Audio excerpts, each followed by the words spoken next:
राधे राधे बहनों। स्वागत है सभी बहनों का मेरे YouTube चैनल पे। आज हम सोमवार की व्रत कथा सुना रहे हैं। एक का साहुकाल था।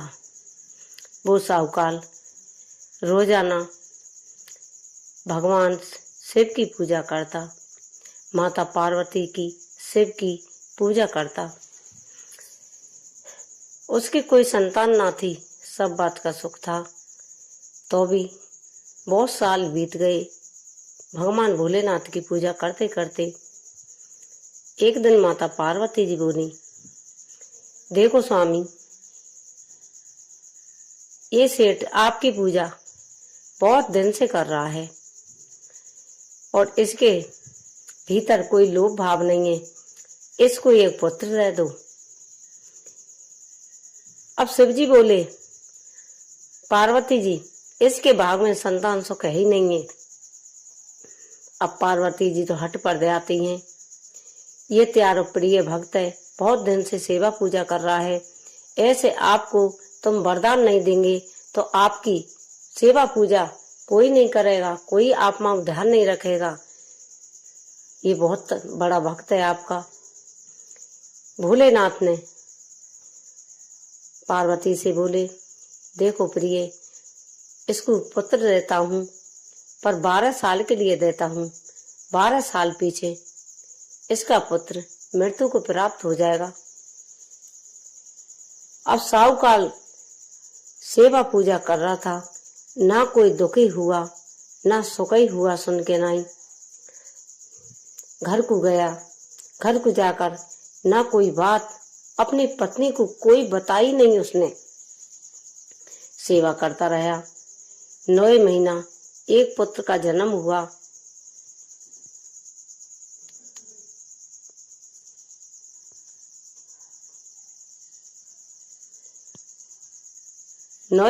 एक पुत्र का जन्म हुआ तो साहुकाल के ना कोई दुखी हुआ ना कोई सुखी हुआ।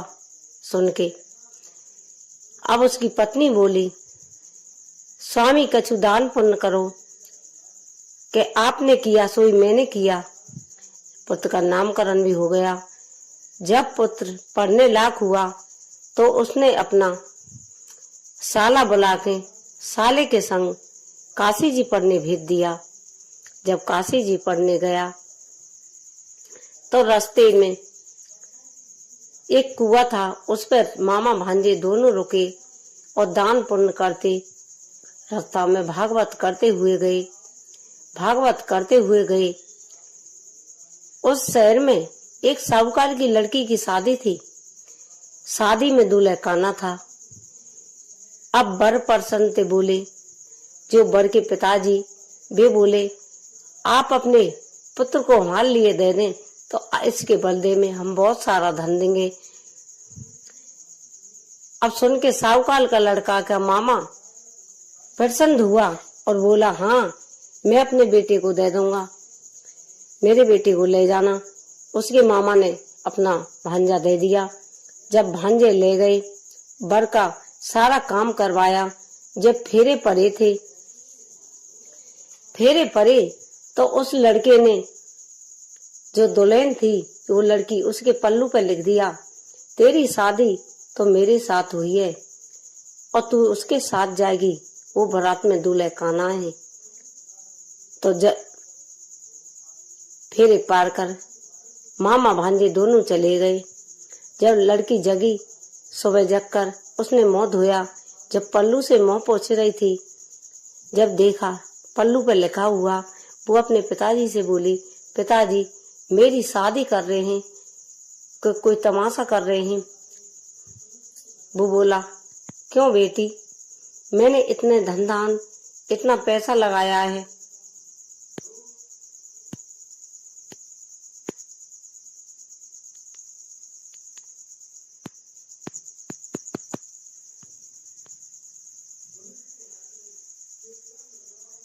मैंने इतना पैसा लगाया है तो मैं शादी नहीं कर रहा तो क्या कर रहा हूँ। देखो पल्लू पे लिखा हुआ है, मेरा विवाह तो इसके साथ हुआ है और उसके संग में जाऊंगी जो बारात में दूल्हे कानों है। तो बारात उसके पिता ने वापस लौटा दी। मामा भांजे वे चले गए। चलते चलते एक शहर में उसने यज्ञ करी।